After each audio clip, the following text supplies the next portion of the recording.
اللهم صل وسلم وبارك على سيدنا محمد وعلى اله وصحبه اجمعين. معكم ولاد قناتي كيكات وحلويات. النهارده هنعمل تورتايه مقاس 30 في 40، وهنعمل تورتايه مقاس 20 4 طبقات. وهنحط عليها طبرات. هنعمل بالدقيق العادي. وفي مشكله في الدقيق العادي اليومين دول يا جماعه، مش عارفه بتقابلني انا بس ولا بتقابلكم برضو. الدقيق في حاجه مش مظبوطه. يعني لما باجي اعمل السبونج بالدقيق العادي، بعد ما بسيبه يبرد وانا بقطعه بيكسر. طبعا هو انا جربت كذا نوع من الدقيق، يعني انا جربت الكوثر ومتعدد السمات والجمل انواع كتيره جدا بصراحه. فمش عارفه يعني ايه قصه الدقيق. بس عامه انا وقفت النشا في الدقيق، لان هو النشا اصلا بيدي هشاشه للسبونج. فطبعا هنوقف النشا وهنشتغل بدقيق بس للي بيقابله نفس المشكله. حطيت بيضتين، واهم حاجه يكون حجم البيض يكون كبير، ومعلقه من المحسن. وزن المعلقه 15 جرام. وحطيت 75 جرام من السكر ورشه فانيليا، وضربتهم على اعلى سرعه في العجان. ممكن تشتغلي بالطريقه دي، ممكن تشتغلي بالسبونج الجاهز لو انت حابه. هتحطي 200 جرام من دي السبونج عليهم بيضتين، وهتحطي عليهم معلقه صغيره 10 جرام من المحسن، وهتحطي رشه الفانيليا، ونص كوبايه من الميه، الا معلقتين. يعني هتشيلي من نص كوبايه معلقتين من الميه وتضربيهم على اعلى سرعه. لو هتشتغلي بالسبونج الجاهز، طبعا احنا هنشتغل بالدقيق العادي، عشان حبيبتي اللي كانت بتقول لي انا عايزه اعمل تورتايه وعندها صاج 25 في 37. انا عندي نفس الصاج وهعمل بيه بنفس الطريقه. فانت هتضربي كده نفس المقادير اللي احنا قلنا عليها على اعلى سرعه لحد ما القوام يعلى معاكي ويرتفع ويملى العجان كده. وبعد كده هنضيف الميه بتاعتنا قد ايه وزنها. طبعا انا مش بضيف الميه الا لما القوام بتاعي يبتدي يبيض، يعني اللون يفتح كده ويبيض ويعلى في العجان. هو دي المرحله اللي بضيف فيها الميه. طب انت هتضيفي بعد قد ايه وقت؟ لا، مش بنحسب بالوقت، لان سرعه العجان بتاعي اكيد غير سرعه العجان بتاعك او المضرب او ايا كان اللي انت بتشتغلي بيه. انت لقيت الفوم ابتدى يعلى معاكي ويبيض ويفتح كده ويملى العجان، هي دي المرحله اللي انت هتضيفي فيها الميه. وزن الميه قد ايه؟ طبعا 100 جرام من الميه اللي هم نص كوبايه. انت هتحطي نص كوبايه، وطبعا لازم يكون الميه متلجه. ميه تبقى متلجه يا جماعه، مش ميه من ساعه متلجه، تبقى فيها قطع من التلج. نص كوبايه هتضيفيها على مراحل. طبعا كل ما بتضيفي شويه الفوم بيبتدي يعلى ويتقل معاكي، وطبعا ده راجع ان الميه ساقعه والبيض ساقع، فبيخلي القوام يتقل ويتماسك بسرعه. لو ضفت الميه مره واحده هتخلي القوام ده يسيح منك بسرعه، وهياخد وقت على ما يرجع يتماسك تاني. هنجهز الدقيق بتاعنا. انا حطيت 200 جرام من الدقيق وعليهم 10 جرام من البيكنج باودر. تمام، فنخلطهم كويس. وهبتدي اول ما اتاكد ان التكتلات اللي في الفوم دي، اللي في العجان دي، ابتدت يعني تفك معايا حاجات بسيطه. انا مش عايزاها تقيل، انا عايزاها بس ما يبقاش فيه تكتلات علشان دي ما يكتلش في حتت معينه. فخلاص هو كده الاسبوع. هبتدي اوطي العجان. طبعا لو عايزه تشتغلي في اعلى سرعه وانت بتضيفي الدقيق، تمام، احنا عملناه قبل كده، بس مش بتطلع لك نفس الكميه. مش هتملى لك الصاج قوي. فالاحسن انا بحب الطريقه دي، اللي هي نوطي العجان ونبتدي نضيف الدقيق واحده واحده. بصوا يا جماعه، عايزه اقول لكم على حاجه كده، يعني ايه، من فتره كبيره ابتديت اخد بالي منها، فابتدت والله تفرق معايا جدا. ربنا بيقول لك ان على نياتكم ترزقون. يعني ايه على نيتنا ربنا يرزقنا؟ يعني انا لو نيتي كويسه ربنا هيرزقني، ولو نيتي وحشه مش هيرزقني. لا، بصوا، ربنا فعلا بينزل الرزق ويبارك فيه. لمين؟ للناس اللي فعلا نيتها كويسه. يعني انا اتمنيت الخير للي قدامي، فربنا هيبارك لي في ولادي. ازرعوا دايما الخير في ولادكم، وفهموهم ان اللي انتوا بتعملوه هيترد لكم سواء بالخير او بالشر. لو انت معترضه عن حاجه مثلا جوزك بيعملها وفي مشاكل بينك وبينه، حاولي بقى تركزي في ولادك، ان تزرعي فيهم الحاجات الكويسه اللي تخليهم بكره لما يبقوا ناس مسؤوله، مراته او جوزها، ان كان بنت او ولد، ما يشتكيش منهم برضو نفس الشكوى اللي انت بتشتكيها. فاهماني؟ يعني دايما ركزي في ولادك اكتر، وركزي في حياتك اكتر. طبعا انا ضفت الدقيق، وابتديت طبعا بعد ما مع اخر معلقه وقفت العجان، وابتديت اكمل كده ضرب بالسباتولا عشان لو في اي دقيق في القاع او حاجه. وهبتدي طبعا اضيفه في الصاج ده زي ما قلت لكم، اللي هو بصوا انتوا زي ما انتم شايفين. بصوا الفوم بتاعه متماسك، ما فيهوش اي مشكله.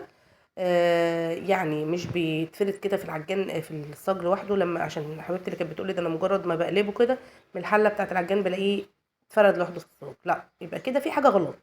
لو انت ماشيه بنفس التركات اللي احنا بنقولها، هي هتبقى بنفس الطريقه كده. بصوا انتوا زي ما انتم شايفين، هو املس وجميل وناعم وكمان عالي والفوم بتاعه متماسك. هي دي الطريقه اللي هتطلع لك الاسبونج ناجح وهتطلعه لك ما يتكسرش معاكي زي ما انت شايفه. لو انت حاسه ان الاسبونج بيطلع ناشف هنحط بقى معلقتين من النشا، هنشيل بدلهم معلقتين من الدقيق. لا حاسه ان هو بيطلع تمام متماسك وكويس، يبقى خلاص ممكن تستغني عن في المرحله دي عن النشا. هفرده طبعا كويس وهبتدي ادخله الفرن. الفرن بتاعتي كهرباء وبشغله على درجه حراره 200. بشغل بحطه في الرف اللي في النص. وانت طبعا لو الفرن بتاعتك غاز، احنا قلنا طبعا تسويه الغاز غير تسويه الكهرباء. طبعا الفرن الغاز هتشغلي من تحت بس، هتحطي في القاع طبق فيه ميه علشان هو ده اللي هيوزع لك الحراره بطريقه متساويه، وهتحطيه في الرف اللي في النص.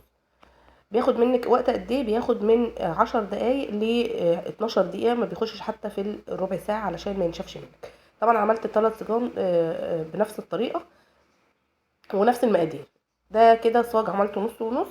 انا عملت صاجين انا عملت التلاتة تقريبا نص ونص، انا مش فاكره بالظبط بصراحه، بس هو ايه انا عملت 3 صاجان بنفس المقادير بالظبط.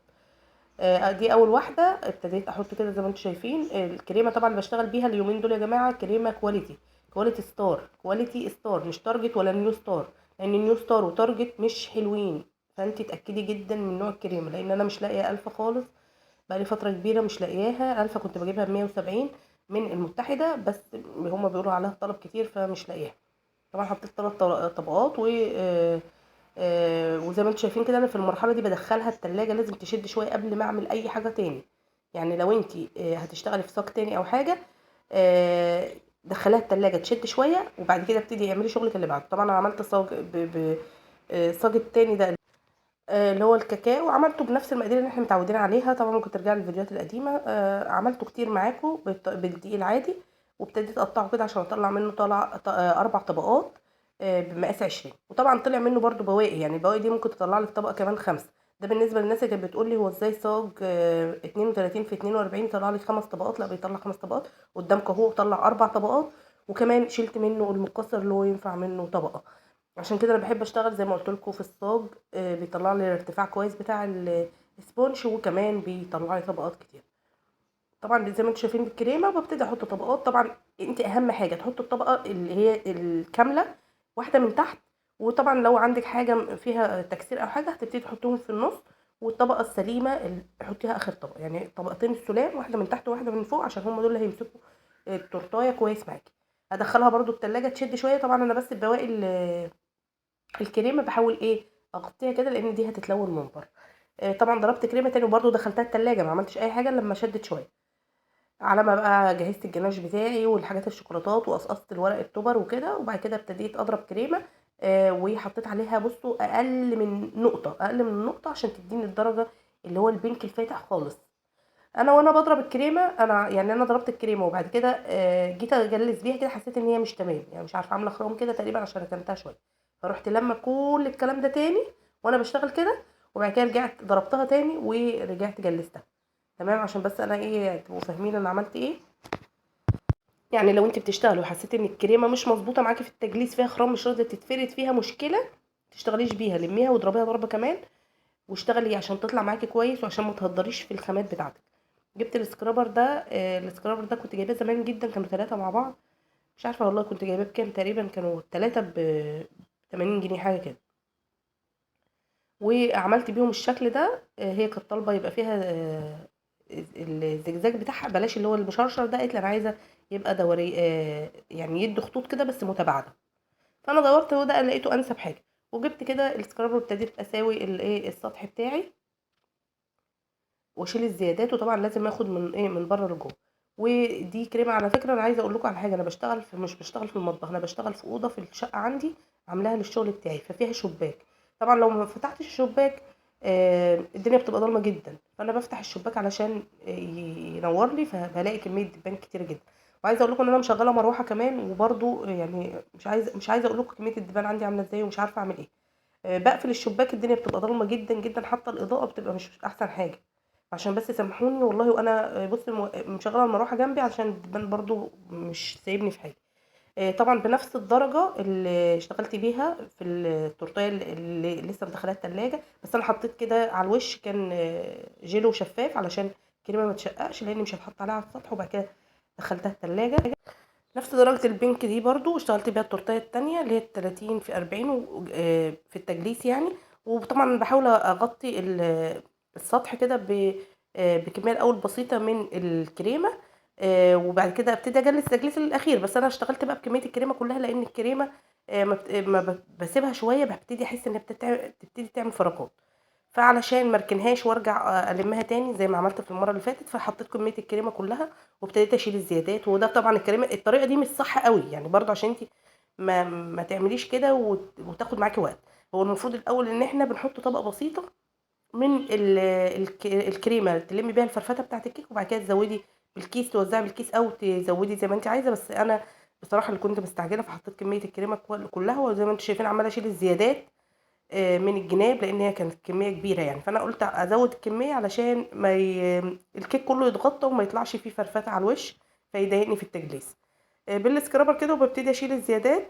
وطبعا همسح البورد بعد ما اخلص اكيد، وهدخلها برضو التلاجة تشد شويه على ما اعمل بقيه الحاجه. يعني هو لازم تدخل التلاجة عندك كذا مره، يعني الكيك بالذات او التورت بالذات، عشان ما تهبطش معاكي، عشان تبقى متماسكه، عشان ما تشققش، علشان ما يحصلش فيها اي مشاكل قبل ما تعملي اي فينش اخير. لازم التورته لو انت بتشتغلي مثلا في كذا حاجه، دخلي وطلعي بدلي كده عليهم. طبعا بعد كده هدخلها التلاجة، وبعد يعني طبعا بسوي طبعا اي حروف طالعه كده علشان لما اجي اجلد. دخلتها التلاجة وطلعتها، برضو ضربت الكريمه تاني اللي فضلت قبل ما اشتغل فيها، لان ما ينفعش اشتغل بيها حتى وهي مركونه في الكيس، هتعمل اخرام وهتضايقني. فلازم افضي الكريمه كلها وابتدي اضربها ضربه كده بسيطه، حتى بالسباتولا، مش لو انت مش عايزه تضربيها في العجان او المضرب. بس هو الاحسن ان انت تديها لفه كده في العجان، وبعد كده تبتدي تشتغلي بيها. وجبت القمع اللي هو بتاع البيديفور الوسط، وطبعا كنت مصوره لكم قبل كده، وابتديت اعمل روزيتات. ومش هحط بقى شوكولاته من الجناب. اول تورتايه يا جماعه تطلب مني ان انا ما احطش شوكولاته من اللي هي الدريبات. انا بصراحه يعني كان نفسي اعمل حاجه من غير ما اعمل التورت بدريبات، بس هي بتبقى مطلوبه كده. فدي قالت لي لا ما تعمليش بقى الصوص اللي بيبقى نازل من الجناب ده، انا مش حباه. قلت لها ولا انا والله، يعني انا كمان مش بحبه، بس يعني بتبقى تورت مطلوب. وهبتدي اجيب الجناش. وطبعا الجناش عملناه مع بعض كذا مره. و بنحط قالب من الشوكولاته اللي هو ال 100 جرام، عليه 50 جرام من الميه، ومعلقه في الميه كده فيها معلقه كريم شانتيه. وببتدي ارفعه طبعا على النار، واول ما يبرد بحط عليه معلقتين من الجيلو الشفاف، هيتحول لجيلو شوكولاته. لو الناس ما رجعتش يعني الفيديو اللي احنا عملنا مع بعض الجناش الملون. وطبعا في الناحيه التانية الاصفر دي عملنا برضو جناش ابيض، وحطينا عليه نقطتين من اللون الاصفر، اداني برضو لون المستردة ده. برضو عملناه مع بعض في حلقه الجناش الملون. يا ريت ترجعوا له، هيفيدكم جدا وهيوفر معاكم في حاجات كتير، وطعمه حلو جدا وشكله جميل في التزيين. وطبعا رصيت هنا الفاكهه التفاح، وحطيت في النص بشرت كده شوكولاته من الابيض. ابتدي اوزع الكريسبي الاحمر ده، علشان هي طبعا كان لونها روز او بامبا، او يعني اللي انتوا شايفينه بقى. هو انا معايا كان بامبا فاتح، لقيت ان الكريسبي ده هو انسب حاجه ليه. يعني انا جربت كده احط اللون اللي هو الذهبي، حسيت ان هو مش واضح، مش مدي يعني. مش عارفه يعني، هو انتوا برضو قولوا لي رايكم. انا على فكره بيعجبني رايكم جدا.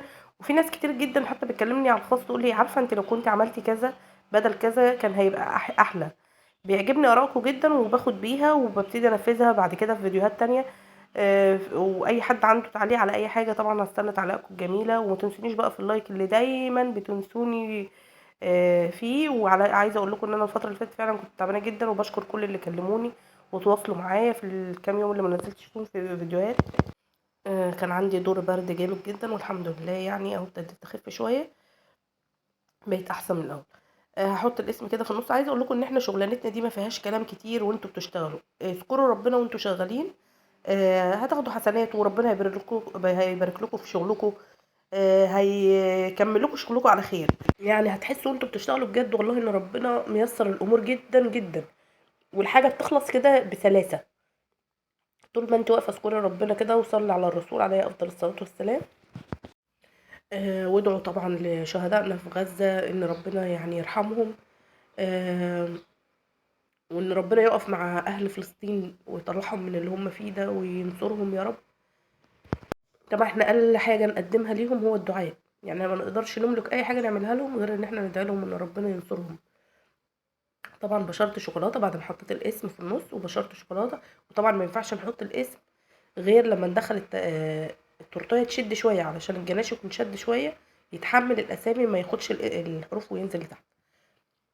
وبشرت شوكولاته وابتديت اوزعها في المكان ده، وهوزع بقى اللي فيه من البشر بتاع الشوكولاته كده على التورتايه بطريقه عشوائيه، يعني مش شرط ان انت ترصيه يعني. انا ببتدي اخد كده بايديا وابتدي اوزع كده الكسر اللي هو بتاع الشوكولاته وبرده من الجناب. ودي كانت التورتايه بتاعتي وطلعتها ب 350. وهبتدي اعمل بقى بقمع النجمه المفتوح وردات كده حوالين التورتايه كلها. وبرده هعمل احزم التورتايه كده من تحت. التورتايه دي كانت مبعوته لي الصوره بتاعتها كده بالظبط، نفس الشكل كده بالظبط ونفس الالوان، هي كانت طالبه بنفس كل التفاصيل اللي فيها. اوزع كريسبي كده على بين كل ورده وورده في النص، يعني في نص الورديه. وهوزع برده كريسبي من تحت في النجمات اللي من تحت دي. الكريسبي ده لونه ابيض، هي كانت طالبه كده بالظبط. انا بقول لكم انا الصوره بالظبط هي اللي بعتتها لي، انا نفذتها لها بنفس كل حاجه. وطبعا قطعت بقى الورق اللي هو بتاع التوبر، وابتديت احطه كده في الخله بتاعه السنان واثبته كده من فوق والاسم بتاع البنوته. وعايزه اقول لكم ان الورق ده بيبقى ورق تصوير عادي للناس اللي مش لاقيه الورق الكوشيه يا جماعه. ورق تصوير عادي وبيتغلف لامينيشن، بيتغلف ورق كده زي الكرنيهات، وابتدي تقصيه بنفس الشكل بالظبط. يعني الناس اللي كلمتني وقالت لي مش لاقيين اللي هو الورق الكوشيه اللي هو بتاع اصلا التبرات، ممكن تعمليه في ورق تصوير عادي وتغلفيه. هيكلفك تقريبا 15 جنيه. التاني مثلا ب8 او 10 وده ب15، فالفرق مش كبير قوي يعني. التورتايه دي اللي انا طلعتها ب350، والتورتايه التانية طلعتها ب200 بالتوبر. ده كان الفيديو بتاعي، ورب كده تكونوا استفدتوا منه. وما تنسونيش بقى في اللايك والاشتراك في القناه وتعليقكم الجميل اللي دايما بتفرح. وبالنسبه للعلبه، علشان بس الناس اللي كان برضو سالتني على موضوع العلبه، دي علبه كده اللي هي العاديه، قطعت الغطا اللي من فوق ده تمام، واللي هو بيتحط هنا ده قطعته. وجبت علبه تاني قطعت القاع بتاعها اللي من تحت، وابتديت اثبتهم الاتنين على بعض كده بلزق. لو انت عايزه تعملي علبتين تلزقيهم في بعض، اهي التانية دي قطعتها من تحت كده، وهبتدي ادخلهم الاتنين في بعض والزقهم ببلاستر وخلاص. هي دي الفكره يعني. بدل ما تشتري يعني علبه غاليه ب50 جنيه، فانت ممكن تجي الاتنين دول مش هيكلفوكي 10 جنيه.